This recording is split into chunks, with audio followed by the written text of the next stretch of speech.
This is the Russian Dynamite, Masha Slamovich. Becca here. This is Not America's Sweetheart, Davian. And It's Billy Starks. And the super fly guy, Trayvon Jordan. This is the fly side flyer, Jalen Brandon. Hardcore Princess, Jules Malone. Hi there, this is the Bubblegum Princess, Alexia Nicole. This is the Brazilian Wonder Woman, Christy Jane. This is the baddest black belt, Chennai Kai. This is Kid Bandit. The smash hit Joel Bateman. This is Robin Renegade. Cody Hawk. Brutal Bob Evans. And you are listening to Wrestling with Entertainment, one of my favorite podcasts in the whole wide world.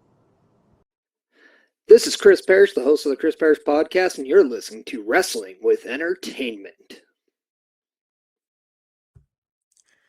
Hello, and welcome to the show. It's Wrestling with Entertainment, the only audio experience on the web today, the trusted choice for interviewing all your favorite wrestlers every Tuesday and Wednesday on YouTube and Castbox, sponsored by Rogue Energy and Player One Coffee.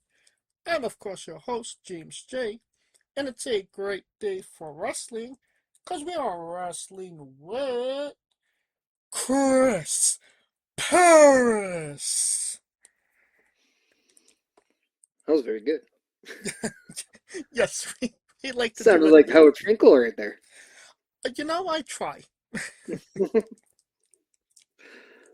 You know, how are you today, Chris? I'm doing very well. Thanks again for having me, and how are you doing? I'm doing good as well. Can you tell us where we can see you coming up next? Yeah, I am the host of the Chris Parrish Podcast, where you can find me every Sunday at 12:15 p.m. Eastern Time, located on all my platforms. The easiest way to find them all is go to my link tree at Chris Parrish. And social media is Instagram, X, the whole shebang? Yeah, I'm on YouTube, I'm on X, I'm on Instagram, I'm on TikTok, I'm on Kick now, even on Spotify too. You can check out that. That's all located on my link tree on Chris Parrish. It just makes it a lot easier for everyone. Okay. And it takes a load off my mind, so I don't have to list 20 social medias. Where can we find merchandise? We do have a shop. I do have a show that's connected through the Turnbuckle affiliation program with Turnbuckle Studios, and you can find that shop at carlcarafel.redbubble.com. And I am slowly putting together a pro wrestling tee store as we speak, so look forward to that in the upcoming months. Perfect. And you don't have to go looking for it. All of the links to all his social media and podcasts will be in the description of the video below, both on YouTube and Castbox. Alright, let's get into it. Can you tell us about the Chris Parrish podcast? It's something I've been kind of doing. It was more of a side project and kind of a plan B, when I was wrestling. I've been doing the show now for just over 2 years, so it's been a lot of fun. It's very much of a conversational piece. I like to engage in a conversation with the audience, talk a lot of WWE because that is what I mainly watch, not because I dislike anything else. It's just what I'm able to watch. I've always been watching WWF, now WWE, as a kid, and I'm just a loyal human being, so I'm very loyal to that show, whether it's through the good or the bad, and there's been plenty of both. I like to have fun. I like to kind of think outside the box. Like, I just did a show last week where I tried to predict all of the happenings in 2026 before 2026, like who was going to win the Royal Rumble, who's going to be the Money in the Bank, the Queen and King of the Ring, who's going to be the War Games participants, and all that stuff, even the NXT Iron Survivors. It's just a fun, creative thing, and it's a little different. So I try to do a little bit of that and not be the same thing you see all over the place. Well, give us a bit of a spoiler. Who do you think's going to win the Royal Rumble? And that's if you asked me a few months ago, I would have said because it's in Saudi Arabia, I thought Sami Zayn was a lock.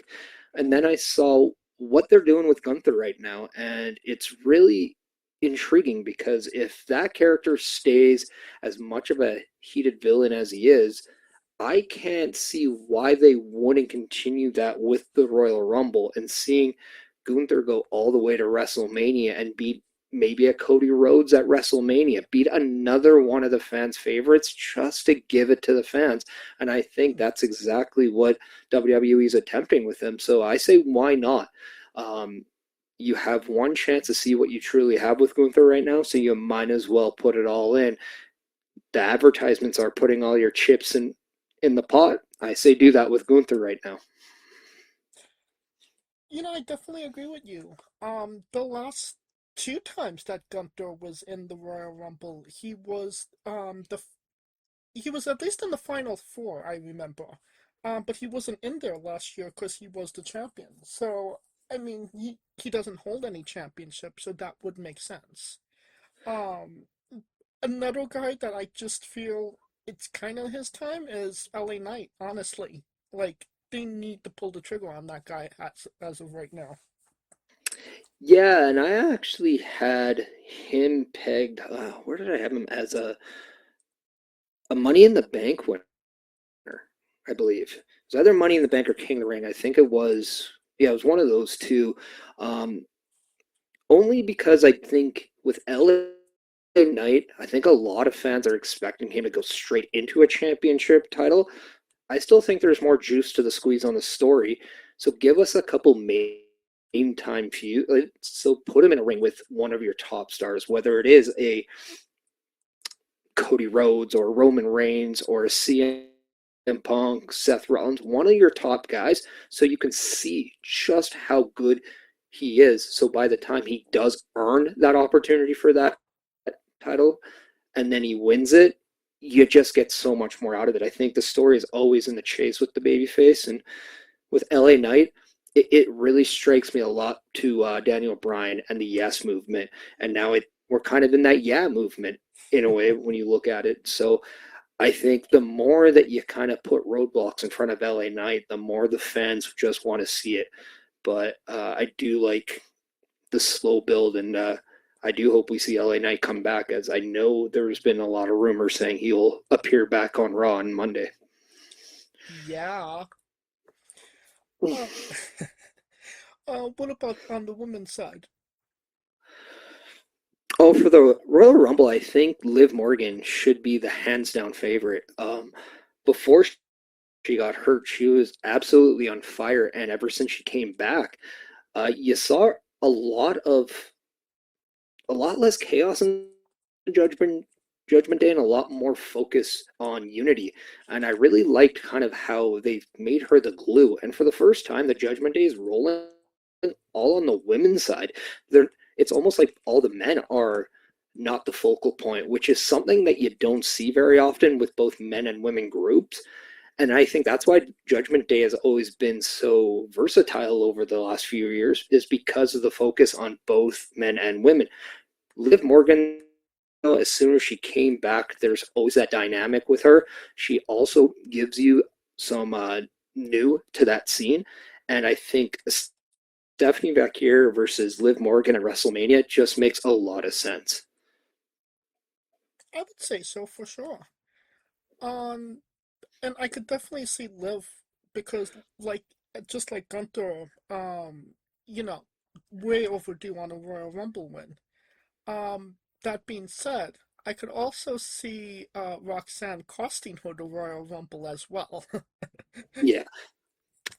And what I like too is there's always that X factor with Raquel Rodriguez. Does she want to bat on herself and do things on her own accord, or does she want to play second fiddle to a Roxanne or a Liv?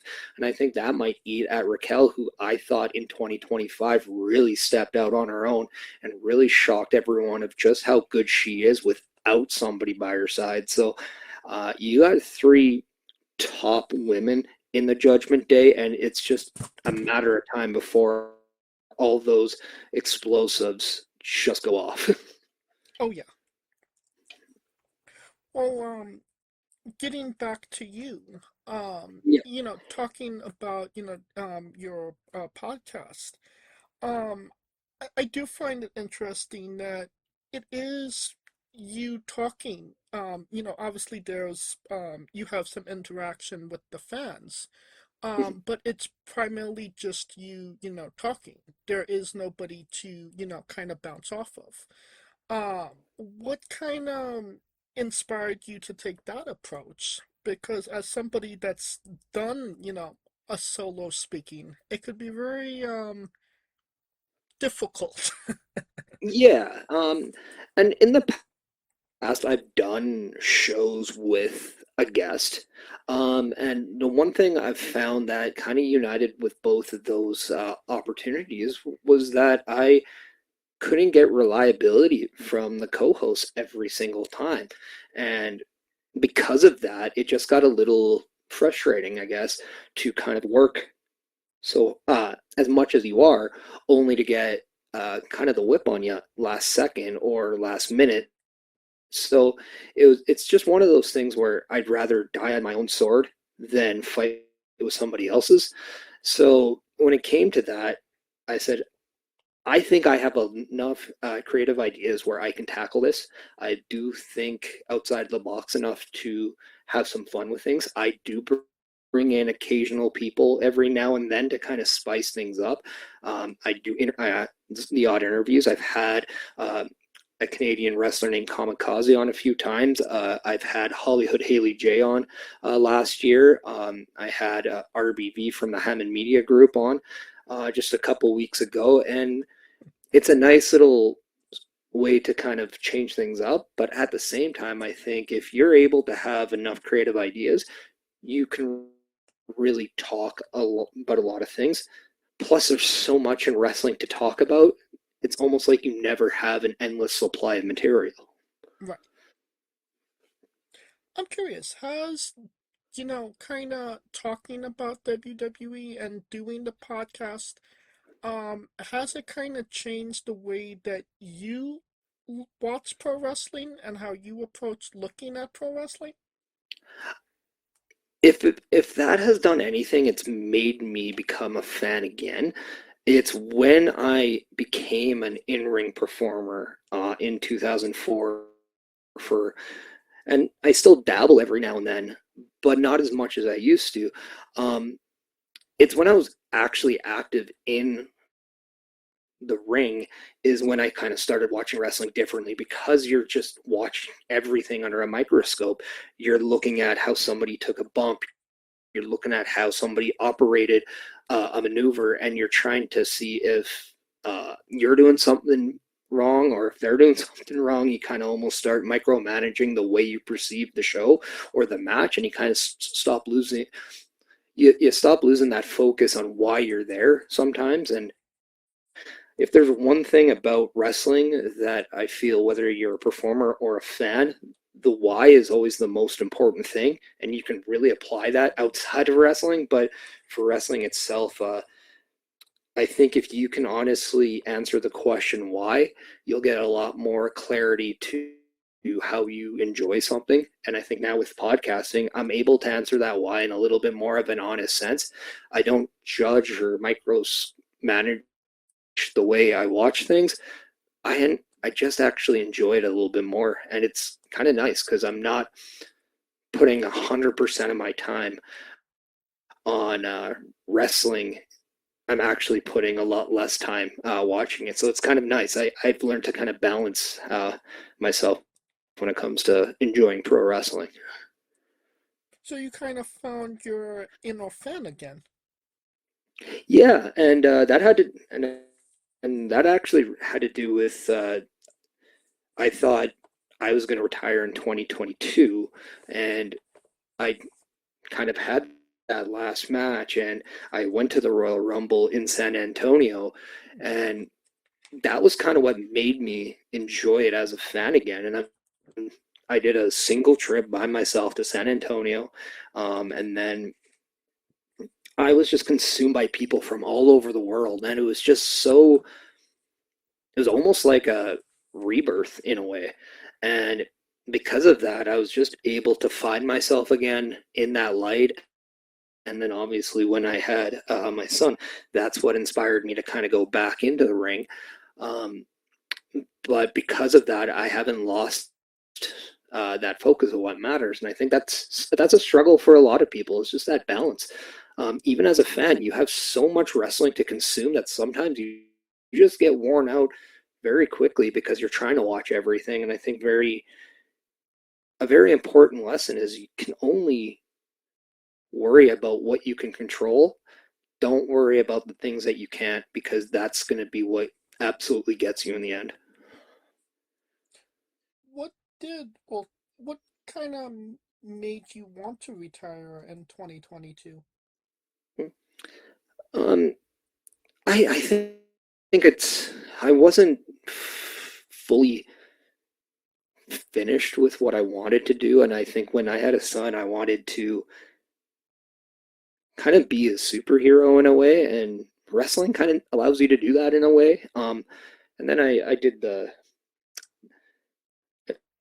made a photo with my kid where he was holding a replica big wing title. It was just one of those mini ones that you could fit on your wrist, but when you have a couple month born infant, it looks huge.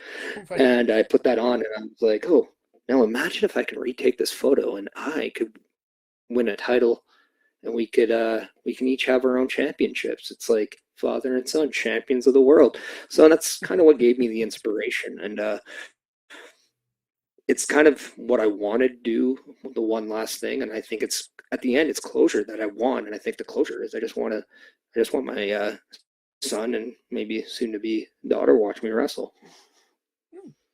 You're expecting a daughter as well? Yep. Well, congratulations. Yeah. Thank you. Yeah. This is the time where we're gonna kick out at 2.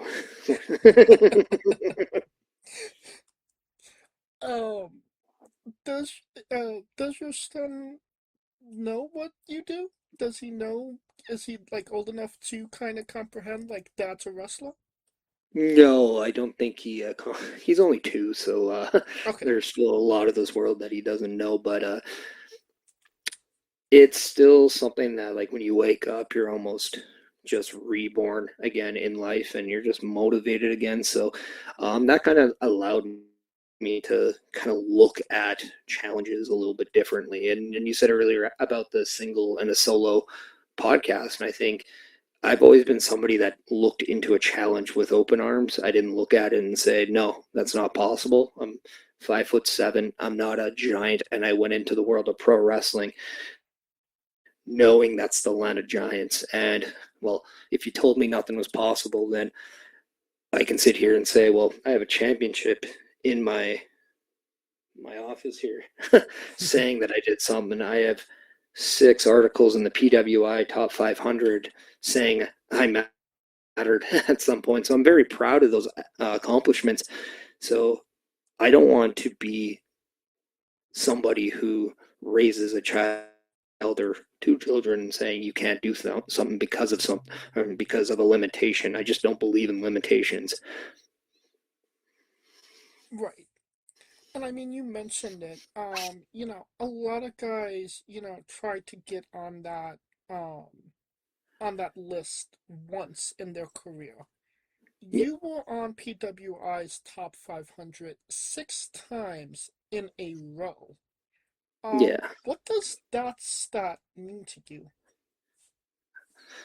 I mean, it's very cool to be recognized, especially with something with just the reach that magazine has and that article has. I live in Alberta, Canada. Just at one point, it was the city that the pro wrestling world didn't want to talk about because it was attached to the wrestler you don't talk about. So it's not easy to be a Canadian and get that worldwide exposure necessarily. But then again, it's not easy for anybody. So at the time when we're looking at just I think I started in 2012 or 2013, like, it was pretty cool and pretty rad because I'm looking at these magazines growing up in the business, and that's how I'm being introduced to some people, because at that time, I wasn't watching WCW when it was on because we didn't get it in Canada at the time.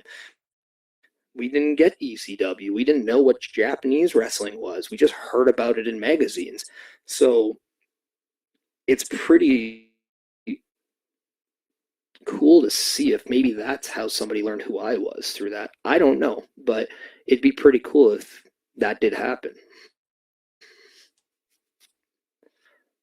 No, we've been, talking about, your podcast and, some of your accolades. But when is the next time we will be seeing you step inside a pro wrestling ring?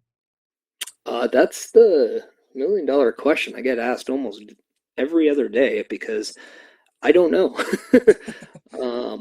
I can tell you with the all 100% truth that I don't go out looking for bookings right now. I very much enjoy being home. So I'm okay for the time being, but I know there's going to be more dates, and just keep locked into my socials because I will advertise when they do become available. And that's kind of the thing. There's that famous quote by Sting back in the day, and says the only thing for sure is that nothing's for sure. So stay tuned. As of right now, your last match was against T.Y. Jackson in a grudge match that you Yes. won by disqualification. Yeah. Can you And, tell us about that last match?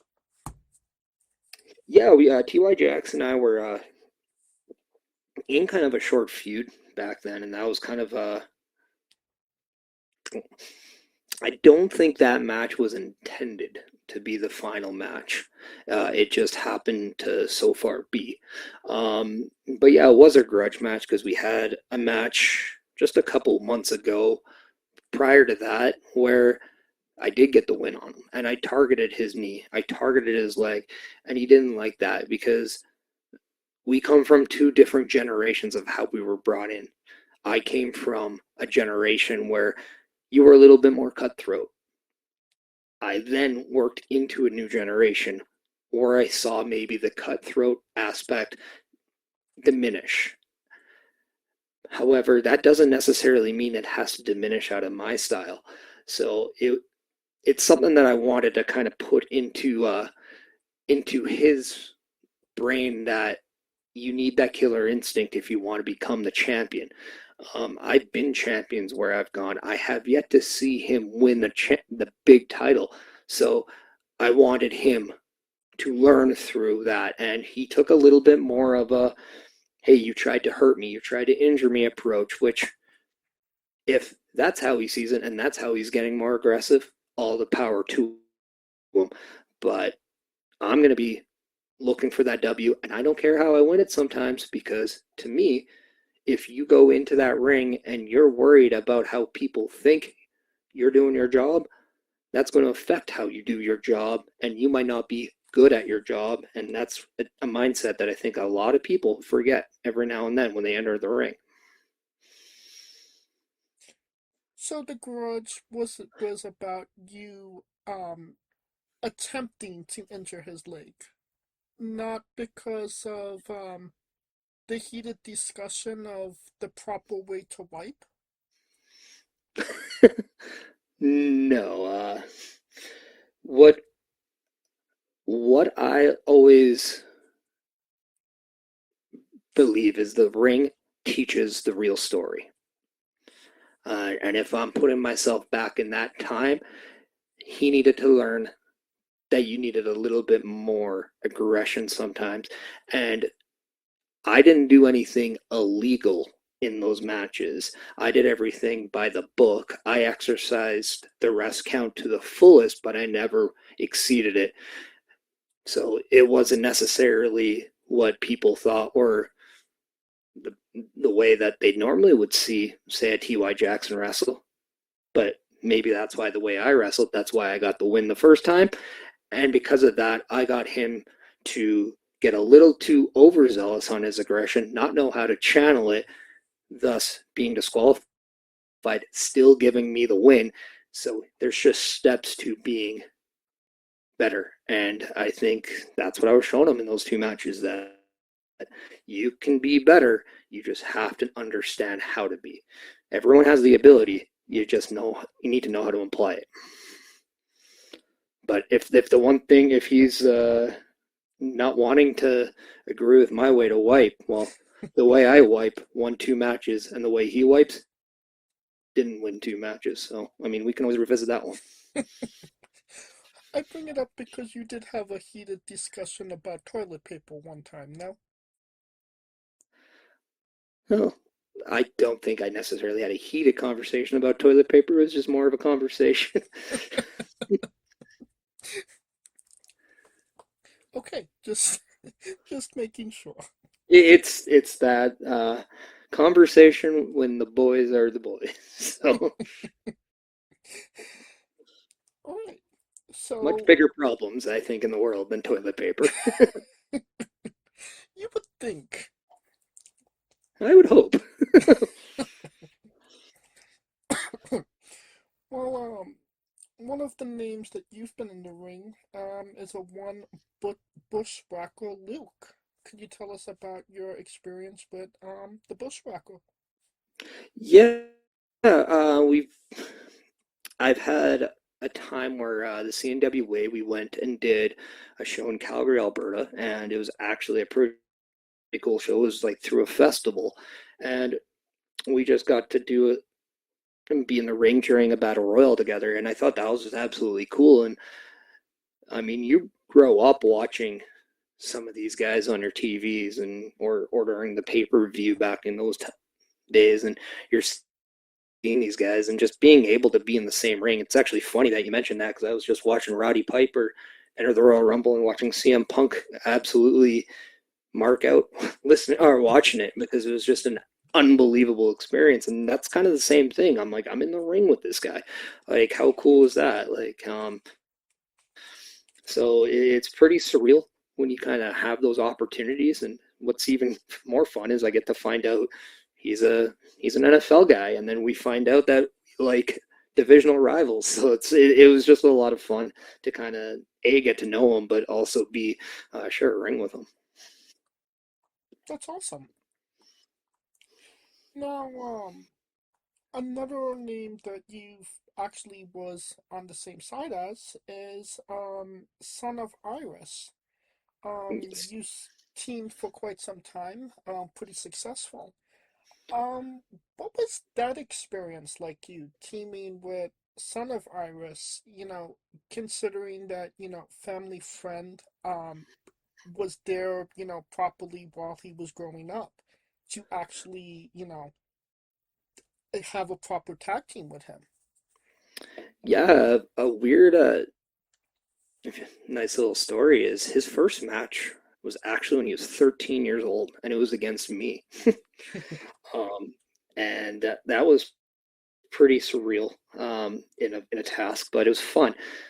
If there's one thing about that kid that people need to know, it's just how athletic he is, and just how quick and how much he picks up the business. And it was just a lot of fun. And like you said, like growing up with him, it almost felt like he's the little brother, right? And that was kind of it. Like, so now that we had a chance to not only share the ring as an opponents, we've also shared the ring as tag team partners, because we do have a chemistry, we do have a relationship that goes beyond a wrestling ring. So it was pretty cool. And his father, the Irishman, like, he had to take time away from wrestling because of injury, so he didn't get a chance to perform with him at that time when Son of Irish and I became tag team champions with a company called Real Canadian Wrestling. So that was a pretty cool moment just to share the ring with him. Another cool one was he won a singles championship with another company called Love Pro Wrestling, and it was his first singles championship, and he had brought a lot of us in the ring, and we shared a hug. And that's actually the time where I told him I was going to become a father, and he picks me up and spins me around, and that was probably the first time I was blown away that he was able to pick me up with force. So that's why adrenaline is a huge drug. If you're able to bottle that up, you're going to be absolutely loaded. But no, I mean, I think the world of him. He's super young, super talented. He's going to be a good young wrestler. It's just he has so much in front of him, and I just can't wait to see what his growth is, because it's just surreal. And I'm glad that I don't have to be on the opposing side of him, because I'm getting older, and he doesn't know how faster he's getting. So You mentioned, a couple of incredible moments. Are you the type of person that takes the moment in the moment, or is it something that kind of sets in afterwards, like, wow, I did this, or wow, this happened? there were definitely times in my career at the beginning where I did not know how to take in the moment. It's something that I think just comes with overall maturity, whether it's maturity as a human being or whether it's maturity as a performer. Um, some people just have it right away, and some people have to learn it. Um, I was so consumed by what we had to do that I didn't look at what else came out of what we did. Now I take full advantage of every moment that is made, and I relish in it, because once again, like, if you don't appreciate the things that are in front of you, how can you ever be motivated to keep going forward? So I'm a big believer of seeing what's going on and enjoying it, because one, you don't know if that's ever going to happen again. It may never happen again, and because of it, take it in, because that is a moment in time that you'll never forget. So I'm very thankful that that's now something I'm able to do, and I feel the moment never passes me by. I'm always right there with it, and it's pretty surreal. Well, speaking about a moment in time, can you tell us about Stevie Saints? Well, Stevie Saint was my first gimmick and first character. Um, it was more or less a character that was assigned to me that I did have input in, but it was something that, had I just been a little bit more assertive with where I was, I probably would have had the name that you know me now. But Stevie Saint is pretty much just just like the first. It's the genesis of Chris Parrish, but it's something that, if it wasn't for Stevie Saint, I don't know if I get to where I'm at, because it is part of my story. It's part of my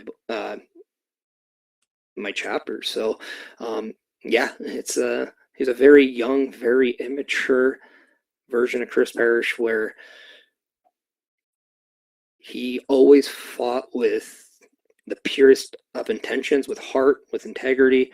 So it was a lot of fun, but always somebody that I can look back at and say, never truly knew who he was. And that's something that you learn over time. And just, you now is the evolution of you figuring out who that was. Yes, and then that's a big thing with a lot of people, whether or not you look at the mayor, Glenn Jacobs. He had to go through Isaac Yank, DDS, and the fake Diesel to become Kane. So Yes. and even then, Kane went through a variation of different forms, or whether it was Big Daddy Cool Diesel, he had to go through being Oz and Vinny Vegas, right? Like, we all go through so many different versions of ourselves before we find one that works. Mine just happened to have a different name. I think Kevin Nash is the king of terrible gimmicks. I think he could take that crown. I mean, yeah, I think the 80s and the mid 90s were just absolutely responsible for some of the worst gimmicks of all time. But I wouldn't mind some terrible gimmicks nowadays. It just makes things a bit more interesting, I would say. Yeah, I remember watching WWF back in the mid-90s there, and seeing like Mad Mountain Rock and Aldo Montoya come out, and it's just like, who are these guys? And then you're seeing Thurman Sparkplug Holly, and then you're going, and oh, there's Duke the Dumpster Drozy, and there's Mantar, and you're just like, what? How do I explain to my parents that I want to stay up past my bedtime to watch this? And then all of a sudden the Goon comes out, and you're just like, well, it's hockey, I'm Canadian, so, I mean, come on. It's like Hockey Night in Canada, but on Monday nights, Mom, come on. A good way to justify Monday Night Raw, the Goon. Yeah, I mean, yeah, until you evolve so much, and then they come down and see you half hour past your bedtime, and you're watching Stone Cold Steve Austin maybe getting shot by Brian Pillman, and your mom's like, you are not watching this ever again. One of the better episodes of Raw. Oh, it was one that I was scared on. Like, it was such a cliffhanger, and we were just like, is Steve Austin dead? They made sure to clarify that Stone Cold did not get shot on the show. Well, and then you got to wonder, well, Brian Pillman, why do you have a gun if you can't shoot it, man? The safety's got to be on, pal. We don't want people to get too disturbed by this. I mean, I hope Lexus King did a little bit of like shooting practice first. I hope that's not a genetic he was given. But also don't be a loose cannon and shoot wildly, I guess, too. I guess that's the moral of the story. Guns don't always answer the problems. You know, I really would like to see an interaction between Stone Cold and Lexus King. Unfortunately, Stone Cold isn't there enough to, his time is kind of more valuable, but if he was there, I would have loved to see, some type of interaction between the two of them, because obviously Stone Cold and Brian were so connected with each other. Yeah, and and it's those kind of moments that I think a lot of the fans who were around those two characters, and Brian Pillman and Steve Austin, and understood the Hollywood Blondes and all that, that would just be cool. And then you get to teach the next generation kind of what that moment is. And that's why I love the narrative of if Chris Jericho is going back to WWE, just the single fact that he could share a ring with Dominic Mysterio, like that to me is just absolutely insane to think that that's a possibility in 2026. Oh yeah. I mean, there's a lot of really cool possibilities with Chris Jericho.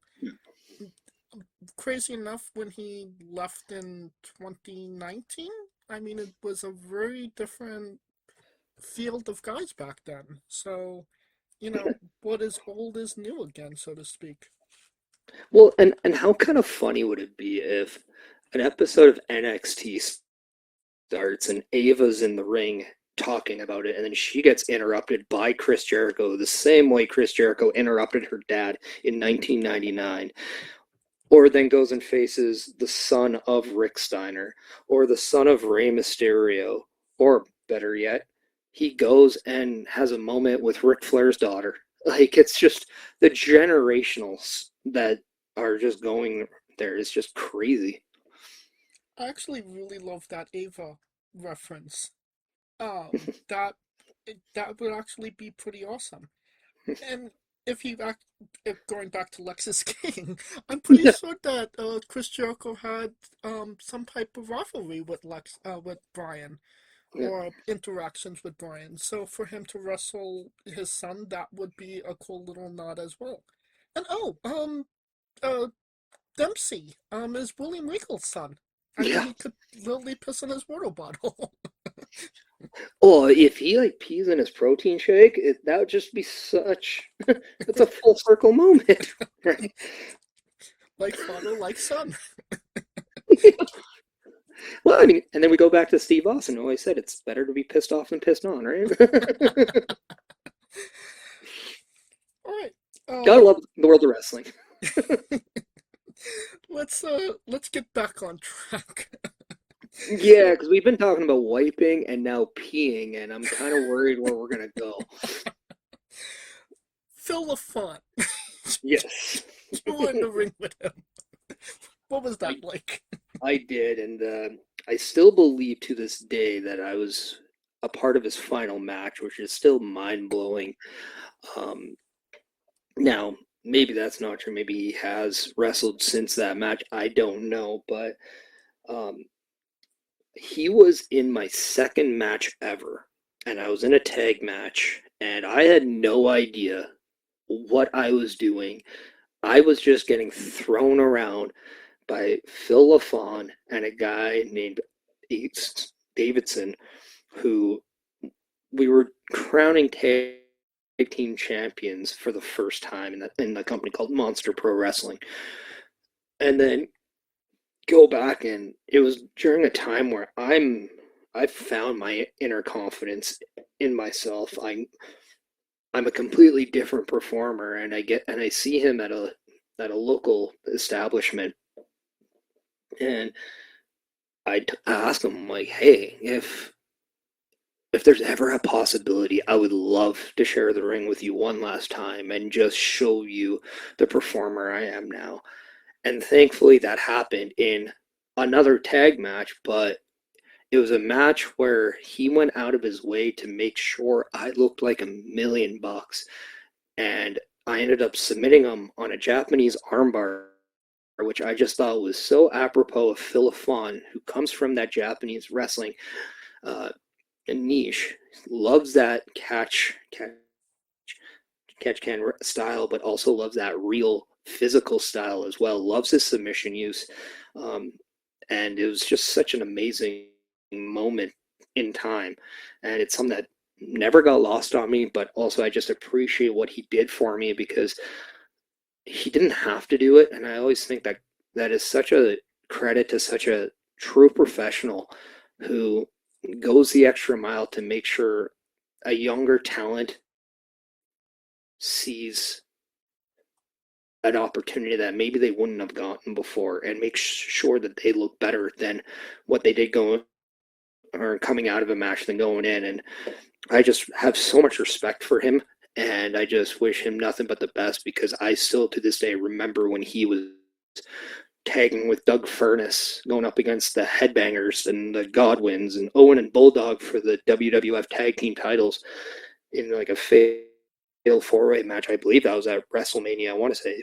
like 13 or something. But yeah, just absolutely unreal that I was in the ring with somebody that I watched on TV, and it blew my mind of everything I saw of him on TV. What I can tell you is, as a human being, he's 10 times better than that, and it's just phenomenal to know that Phil Lafon is a friend. That's really awesome, honestly. And if Cade's match is not failing me, yes, you are technically his last match ever. His retirement match. So you have the distinct honor of being in Phil Lafon's last match. I mean, that's pretty cool, and he never made that match about him not having another match. But I don't know. It's just such a cool thing to say, and just to be able to have that moment in time. And I'll share a story that actually has a full circle moment of two guys that we've talked about. One being Phil, one of Son of Irish. I remember in my second match, the one that I had with Phil, like my second match ever, he picks me up and says, "Flip bump, kid." And I find out about 3.5 months later, because a fan videotaped the match, that he gave me a tiger bomb. And I knew that was what he was using as a finisher. And I thought that was the coolest thing, because I had never taken one before. I just did what he asked me to do. And then you fast forward to the match I was telling you about with Son of Irish when he was 13. And we had a spot where he comes up to me. I shoo him off the ropes, and he gets lost, and I see that, and he comes up, and I just grab him, and I say, "Flip bump, kid," and I give him a over the head belly to belly suplex, and it was just pretty surreal that 13 years later, I rehashed a spot call that Phil Lafon taught me, and I passed it on to Son of Irish. And maybe one day Son of Iris will pass it down to somebody else as well. Yeah, and just how cool would that be, knowing that something like just a simple, like 3 simple words, flip bump kid, could last generations in the world of pro wrestling. And for it to have such an impact. Yeah. Definitely an awesome, like you said, full circle moment. That being said, I think it's time for Chris's bizarre adventure. You're a pro wrestler that goes up and down the roads, and weird, crazy, and bizarre things are bound to happen. Can you tell us a road story that fits that description? Okay. Yeah, I can actually give you 2, because 2 really shoot out of my mind. We were traveling from, it was during the Canadian National Wrestling Alliance days. I had just won the provincial championship, and we did that show in Edmonton on a Saturday night, and we had to drive to British Columbia that night for a show the very next day. And it snowed heavily, and we were driving through what they called a whiteout on the highway, to the point where the snow was so insane that they later blocked off the highway because it was unsafe to travel. Your visibility was completely off. But those are the conditions that we have to do if we want to make the towns, as you say, for pro wrestling. And it just shows you the danger that comes with that. So very happy that I was the driver the entire time. So it was one where it took us a lot longer than it should have. But I mean, at least everyone got to the show safe. We literally got to the building 25 minutes before the show started. Wow.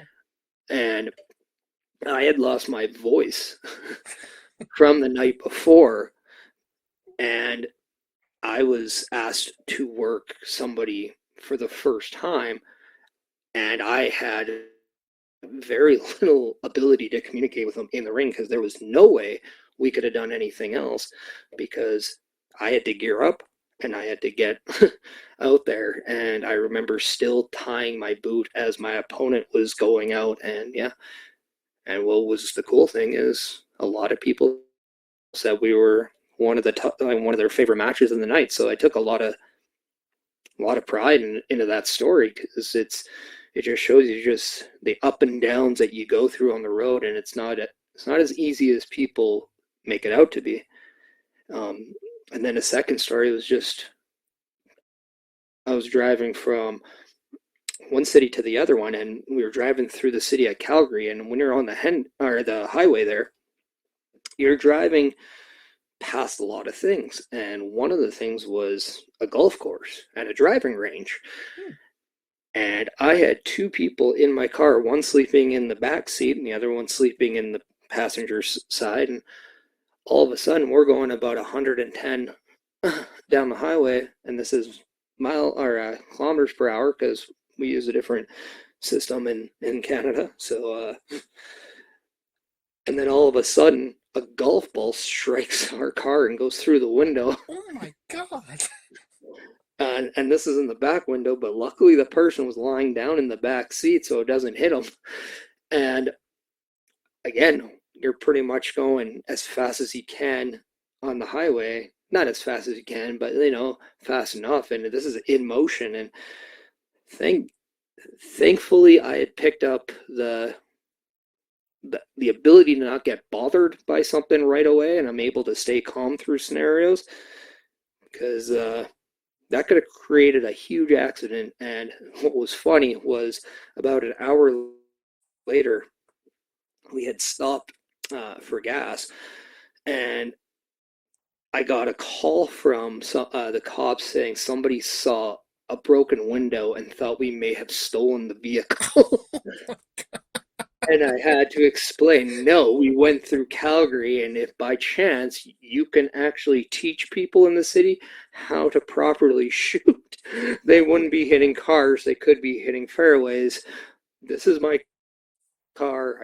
I had to give out all my information to confirm that, and it was just, the story is so crazy to think about that, like, it's almost hard for the other person to say, like, are you making this up or whatever? But I mean, what am I supposed to do when I'm going in the highway and it's full? Like, there's somebody beside me, behind me, in front of me, behind, like, every which way. I was blocked in where I was, so I couldn't stop or pull over. And this golf ball just comes shooting into our vehicle.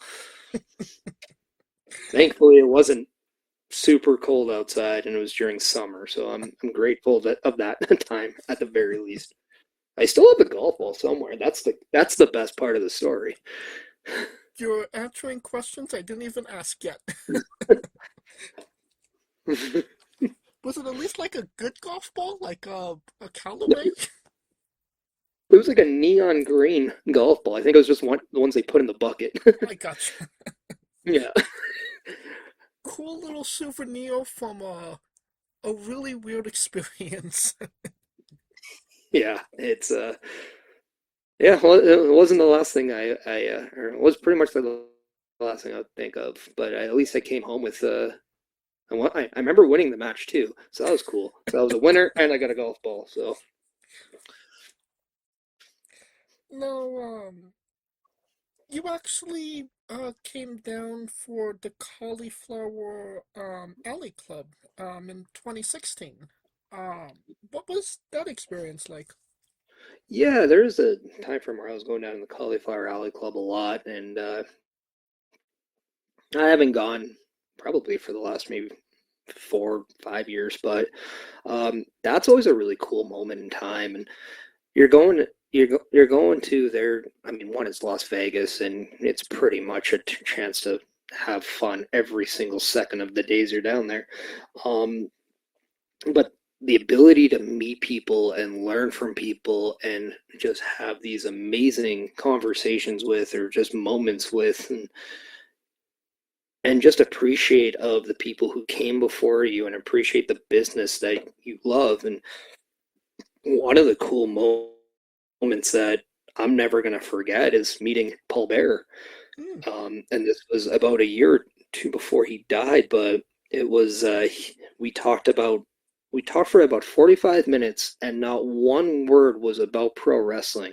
It was just about life, and he kind of got it out of me that I knew I was going to propose to at that point, my girlfriend, now my wife, and he didn't really know that part, but somehow he's able to get that information, and it was just really cool and just really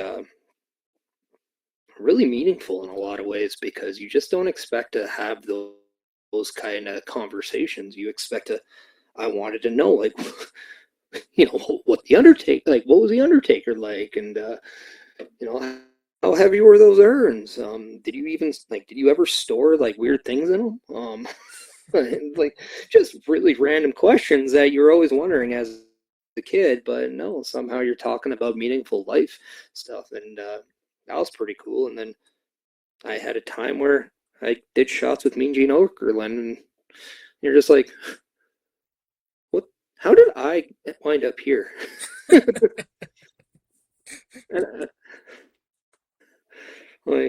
But I mean, those are stuff that's pretty wild. And yeah, like, I have a lot of memories and a lot of stories from the Cauliflower Alley Club. And then one year I got the opportunity to participate in a battle royal, and that was just a lot of fun. And I got to do something with one of my closest friends in the business. His name is Bobby Sharp, and it was just, he was, I think, the winner of that battle royal, but he allowed me to hit a move on him that I used. Like, it was a featured move I would use, and I just thought that was really cool of them to give me that, because there's a lot of people in there. There's, I think, like a 52-man battle royal, and we all came out to the same instrumental of Billy Idol's Rebel Yell, which you got tired of real fast. And the worst part is this was like at the upper part of like a hotel casino, and then you go down back into the casino part, and what has to be the first song they play? I think you can guess it. It was, I'm like, I got to get out of here. But getting back to it, yeah, like that is, if anybody has a chance to go to one of these things, it is so much fun, because the conversations you get to have, the moments you get to share, and then some of the knowledge that you know, and you get to network so well on there. And that's really how I was able to connect with the people that eventually got me onto the PWI. So it was something that sometimes you're just able to get a set of eyes and get them to look somewhere else. And that's something about the business of pro wrestling that you just have to do every now and then. Well, speaking of connections, you actually got to connect with Jim Jonhson as well. At one point he was making your music, no? Jim Jonhson we've never actually had any form of working arrangement. There was an opportunity where I think there was an opportunity to get some stuff done with him. That eventually never actually came to be, but there was definitely some emails shared. It was something I never thought I would do. It's just me shooting a shot and seeing what does happen. I do have custom theme music for my podcast from the band Downstate. That is something that I was able to get through Chris Rand. He was able to hook me into that direction, which I thought was really cool. But Jim Jonhson was somebody I was trying to, and I've always pursued it, but it never came. We never got into the financials or the transaction aspect, but there was some dialogue on there, which I thought was pretty cool, because I still think he is the GOAT when it comes to entrance music, and I think he should be in the Hall of Fame. I couldn't agree more. As great as the Royal Rumble was last year, I'm sorry I could not tell you whose ring music went to who, because it was just so undistinguishable, honestly.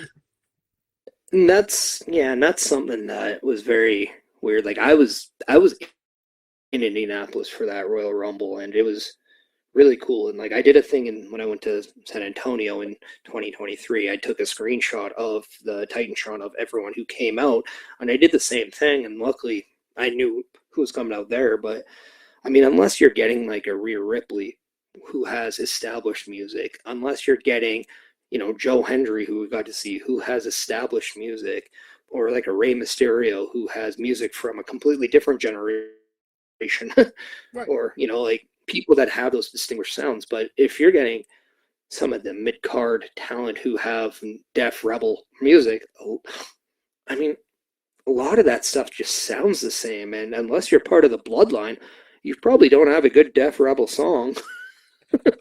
I'll give Solo one thing. His song is a banger. Solo has a banger song. Well, and like it's funny because not every Def Rebel song was bad. I mean, could you imagine Roman Reigns nowadays with something other than what he has? And that was a Def Rebel song.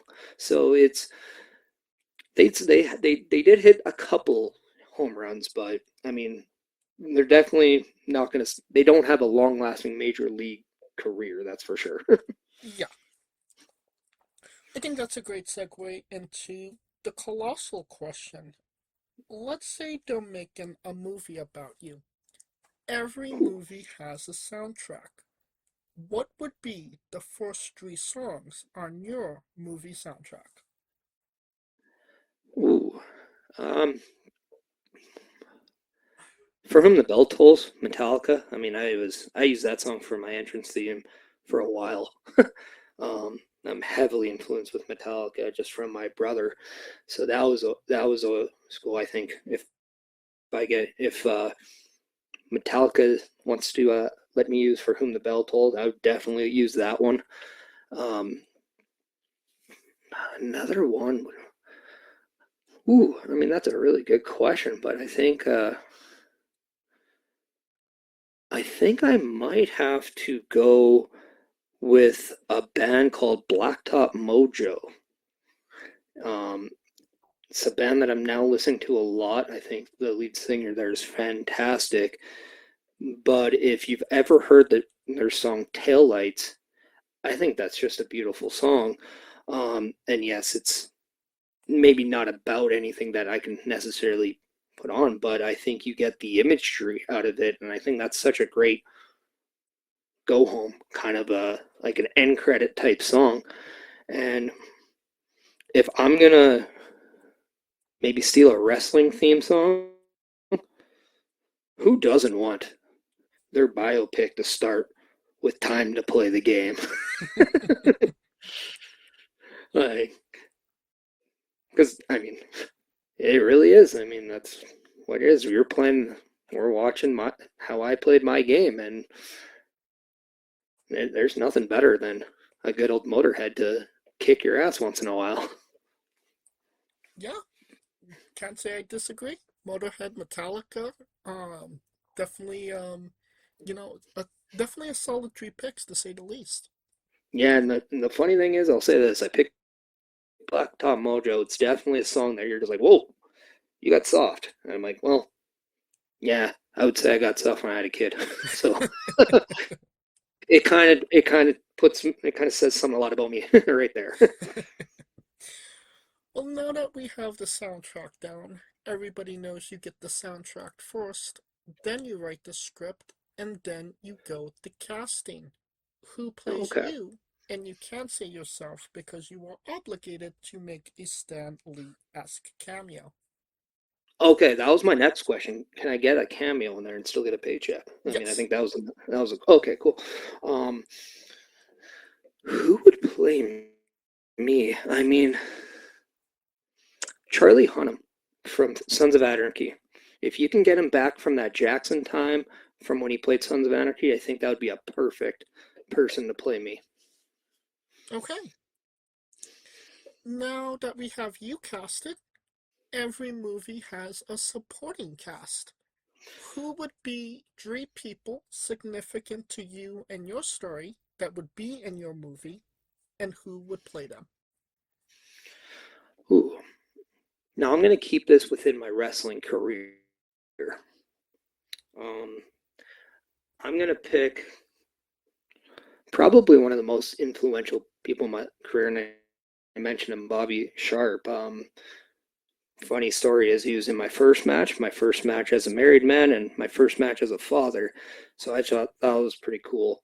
And we were both in each other's wedding party, so I think that was pretty surreal. And so if I'm gonna put Bobby Sharp in there, I think I need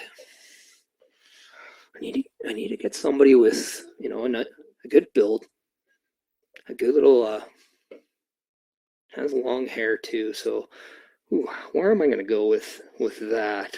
I'm trying to remember the guy's name from what? It was also Sons of Anarchy too. The guy who played Juice, I might get him on there.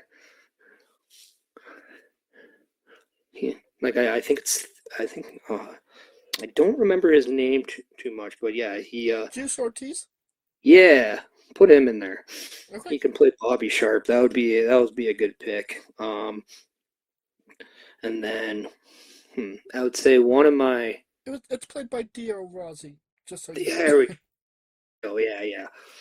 Sometimes I remember the name of the character, not the name of the actor. So thank you for that one. Yeah, no worries. And then if I'm gonna go with, who's kind of I was part of a tag team, so I have to get a guy to play him, and my buddy Maniac, and I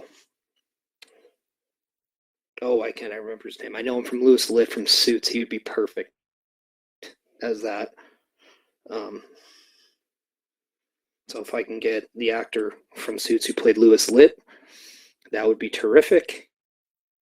And then, and then a third one. Gotta have a villain. Gotta have like a big villain. Like, who is my hardest? One of my crowning achievements was winning that provincial title, and it was against a masked superstar who had a very mysterious thing. So you know what? I'll just put Rey Mysterio in there because I know Rey Mysterio's done some acting gigs. So I'm going to throw Rey Mysterio in there. Played by Ludwig Kaiser. No, that's El Grande Americano. I have no idea what you're talking about. El Grande Americano is El Grande Americano, Yeah. and nobody else. But no, the performer, Rey Mysterio would be my number one wrestling archenemy, I guess, would be. Yeah. I think that would be a perfect one there. Okay. And Louis Lipp's the actor's name is Rick Hoffman. There we go, yeah. Ed Mentolo is the performer I'm talking about. If you can catch him through the Canadian Wrestling Elite, and they travel all through Canada with a lot of stuff, so you can always find him through there. But Mentolo was the person who I defeated for the CNWA provincial title. Rey Mysterio plays him. I think that'd be perfect. Perfect. This is sounding like a great movie, a blockbuster to say the least, and you could pre-order the tickets now. I should have put The Rock in there, knowing it would have been a banger. I did not think that one through down, did I? I mean, you could still have The Rock in there. It could just be The Rock. Seems like it's most of his acting roles anyway. It can go through his studio, and that way I know it's going to make money. And it's guaranteed to have The Rock in it. Yeah, and there's a cameo from John Cena, but you can't tell. He's like that one guy from. Yeah, it's like that cameo from the Deadpool movie where you see Brad Pitt for like 2 seconds. That's the cameo I'd want John Cena to be in.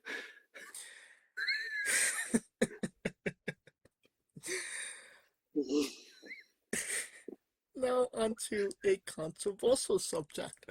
Hey, there we go. Pineapple on pizza. What's your stance? Now I literally was talking about this to someone the other day. Okay. I'm fine with pineapple pizza. Okay. My issue is the disrespect ham gets on the pizza, because it's a partner with pineapple who's a controversial figure on pizza by a lot of people. Mm-hmm. Ham, I think we all can agree, is a great topping for pizza. Yes. But you got your pepperoni, you don't have ham. You got, maybe your meat lovers, but that's usually more of a selective thing. But you got just your cheese pizza. There's no ham. Ham's not really featured in any other of the main top pizzas out there. It's only put in with the pineapple, who everybody seems to have this war between of whether or not it belongs. So ham is always put in these top spots all the time, and they're never given their flowers. So I think that's kind of my big thing with this controversy about pineapple on pizza, is the disrespect they give to ham in the process. Because as a true Canadian, ham is an all-star topping. Okay, so pro pineapple on pizza, pro ham and pineapple on pizza. It's like everybody's asking, do I think Bret Hart is the best? And I say, what about Owen? So your argument is that Bret is pineapple and Owen is ham? Yeah. You know what? I will gladly say that, because I think a lot of people either love Bret or they dislike Bret. And I think that's very pineapple-esque. But everyone appreciates Owen. And I think everyone appreciates him. Weirdest but greatest analogy we've had on the show. If that doesn't get some views, I don't know what will. All right. Hopefully not the wiping and toilet paper stuff. That would be... What's your spirit Pokemon? Oh, I don't even watch or know anything about Pokemon. That was something that never got me. But I mean, Pikachu, I know Pikachu well. Because I know the Charizard card is like the most popular and most expensive one. And I've sadly learned that through Logan Paul. But I mean, you can't beat the original. Pikachu was always that original. Okay. And I mean, I feel like you're going to have to learn some of these things considering you have a 2-year-old, and they're probably going to get into it sooner rather than later. Well, he's right now getting really locked into the Super Mario movie, and that is something that I'm fully happy with. It's that, the Rock Patrol, and then and then Secret Life of Pets. So those are the 3 big ones. Not a bad trade to be locked into. No, I mean they're not. I mean they're all good movies, and it's a good show. But I mean, I do plan on taking him to the Super Mario Galaxy as his first in-theater movie. Yeah. Now come on, that's a good dad. Yes, and that's a good movie to start out your cinema experience.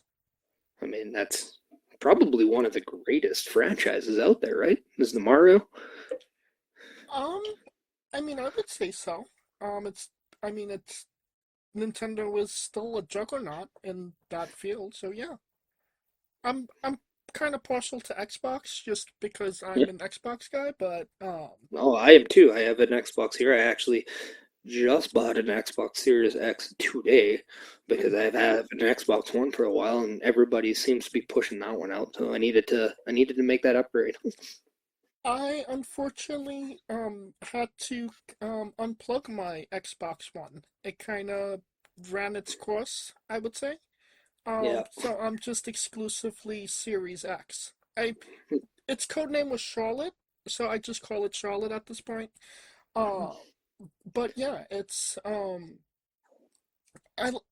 basically just the one, but going upwards now. So I couldn't tell you, but it works. It's good. Yeah, and that's the thing. There's what I loved is I bought my buddy's Nintendo 64 during the pandemic, and it was probably the greatest decision I did because I will go back and play that, and it is still a system that I think I have still to this day some of the most fun playing. I mean, I could still plug in a Super Nintendo and play Super Mario World or Donkey Kong Country, and it's still like the best experience ever. Yeah, and if you want to know my game of choice that's in there, it is 100% Mario Kart 64. To me, it's still the best version of Mario Kart, period. I agree with that. I born on the best Rainbow Road out of all of the Rainbow Roads that there's been. What a long level, or a long race that is. Yes. It was epic I mean, the one on GameCube was pretty good, but I don't think anything came close to it, to the 64 one. Yeah. And I love the fact that if you know how to use that speed jump perfectly, you can cut that one corner to the left right at the beginning, and then you can shade about 3 minutes off your time every lap. Now you're making me want to dig up my 64. I still have a couple of my cartridges that I know that are here.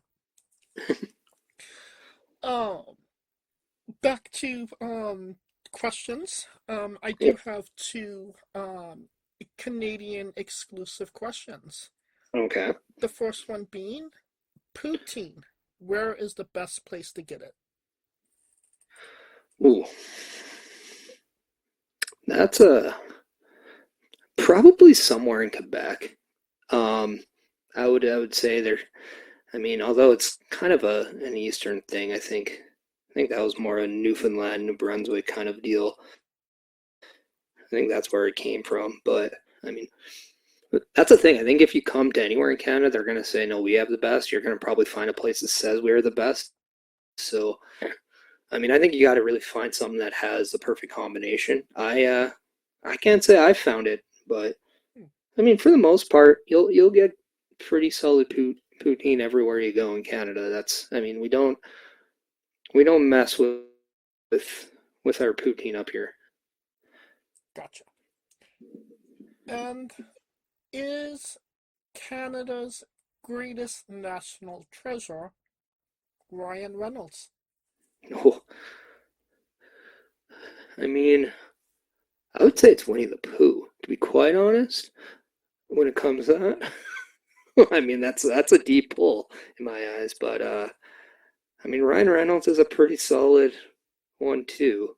But if you're a Back to the Future guy, Michael J. Fox is a pretty solid one too, and he's a little bit more local. I mean, I think Canada's put out some amazing people in the Hollywood, but I mean, I don't know. I mean, greatest export? I don't know. I mean, that's a tough one because I mean, I don't know. Like, is he your favorite Canadian actor? No, my co-host, he just used Ryan Reynolds as the example. And I just kind of kept it the same. I mean, it is Deadpool, where the movie where you do want to say drive by every time you fart in somebody's face. So, he might not be the most perfect example. However, he does it with you smiling and not saying, "Oh, he's disgusting." So, if you can get away with it with you laughing and still thinking he's charming, I mean, job well done. So are you confirming that Ryan Reynolds is the greatest national treasure, or are you going with Michael J. Fox? No, I'm gonna stand pull with Winnie the Pooh. Winnie the Pooh. Gotcha. Winnie the Pooh, because the way he and here's the deep cut. I think with Winnie the Pooh, we all know he loves his honey, but as a true Canadian, I think his honey is just a. I mean, in real life, Winnie the Pooh would be just drenched in maple syrups. So it's there to be more relatable, right? Hollywood has a way of changing the truth sometimes, so I think that's where we get. But it's it's deep pull. I'm gonna go with Winnie the Pooh. Gotcha. All right. We love the late great Tracy Smothers on the show. Do you know the acronym for Thug? THUG. Sorry, can you please repeat that? Yes. Do you know the acronym for Thug? THUG. Oh dear. I mean, I can make one up on the spot, like the Tim Hortons Underground group. But no, I don't know. I can spell it out for you. T is for terrible. H is for hell, U is for ugly, and G is for jail, because a dog can't spell. Yes, we love the late great Tracy Smothers on the show, trying to keep the memory alive. God bless Tracy Smothers. Have you had an interaction with Tracy? Nothing that came anywhere better than me seeing him on television. Gotcha. Just out of curiosity, was you ever a part of the Tony Condello Death Tours? I did do one. That was a lot of fun. It was there's a lot of stories there. But yeah, no, I did, and it was pretty cool. We did about 16 shows in about 16 days. And yeah, I think I wrestled close to 40 matches in that time frame. So yeah, they're pretty wild, pretty crazy tours. Oh yeah, a lot of interesting things from what I've heard. Yeah, you get some stories, and it's a lot, but you also spend a lot of time in a vehicle. And one of the cool things, though, and I'll say this, it's what I didn't know about reserves in Canada is just how extreme they are at times. And a lot of the times, if there is a death on a reserve and you cannot find anything about it, they usually pin it on the dogs because the dogs usually go wild. And that's not always the most fair thing. So I remember when we were on one reserve and we had our show canceled because of a death on the reserve, and they were going to pin it on the dogs, and we had found this really cute dog, and we didn't want it to be murdered because of anything. We knew. You just know if a dog is a good dog or not. Right. So we just put it in our truck and we drove it to the next reserve, so it didn't have to get tampered with or get axed for anything. And I like to think that we helped that dog find a new way to live. And then Psycho Mike wrestled that dog years later. Maybe. I like to think that dog became Braun Breaker.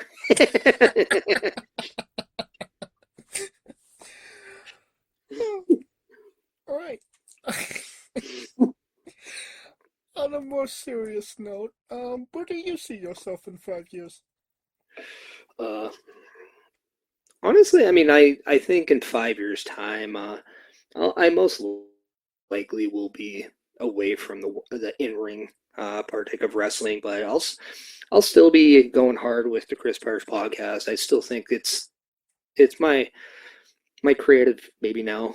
But I mean, at the same time, I'll be the father of two, and I know that that's going to be the priority in my life. So as long as I can still have fun with the podcasting and be a good father, I don't really look at myself of where I am down the road, because as we talked about earlier, I'm still enjoying the moment that is right now. And I still want to take the most out of what's coming up instead of worrying about where I'll be in 5 years. It's more of I can't wait to see what I get to do in 5 years. All right. And speaking of your podcast, is there an episode that you feel that people should go out of their way to see that kind of best shows off your podcast, the best version of it? The best podcast episode is always the next one. That is why every Sunday at 12:15 p.m. Eastern Time, you need to check out the Chris Parrish podcast. And that is the correct answer. And you don't have to go looking for it. The link to the Chris Parrish podcast will be in the description of the video below. You can watch the next episode, the episode before that. Ben's the whole thing after this interview. And since we are nearing the conclusion of this interview, we are wrestling with the 8 questions of doom. Dun, dun, dun. This is our speed round, our bonus round, the round where we see who you really are. Are you ready? Always ready. Excluding yourself, greatest wrestler of all time. Shawn Michaels. Worst wrestler. Ooh.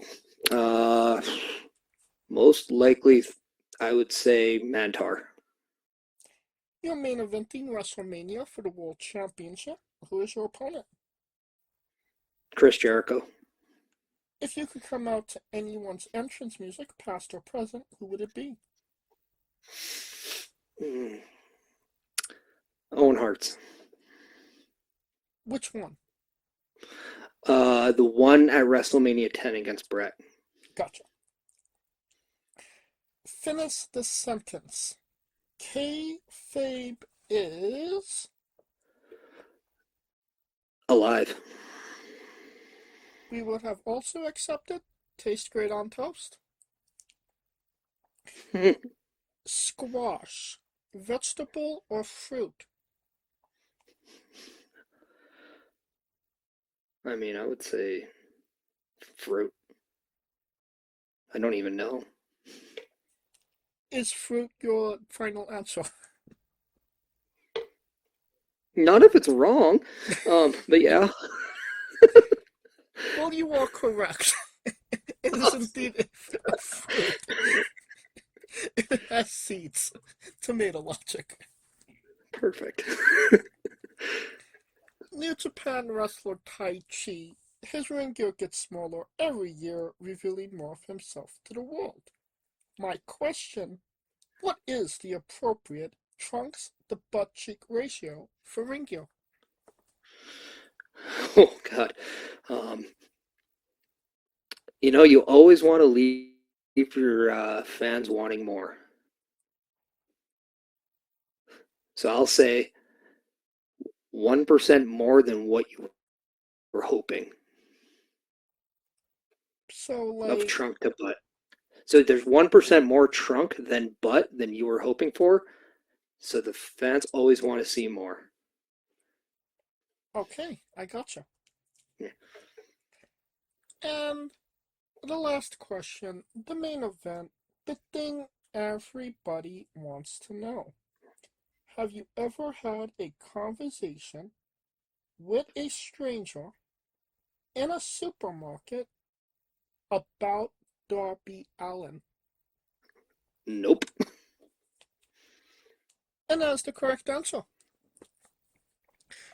I booed Darby Allin at an AEW show because I wanted to see Sting, and Sting didn't show, and I was more upset at Darby Allin.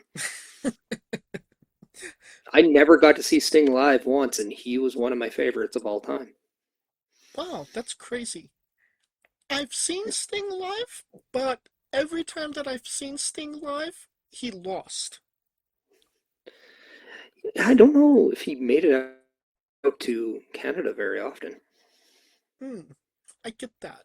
But the crazy part is that Sting is actually from California, so him losing as many matches as he did live is low-key kind of disappointing.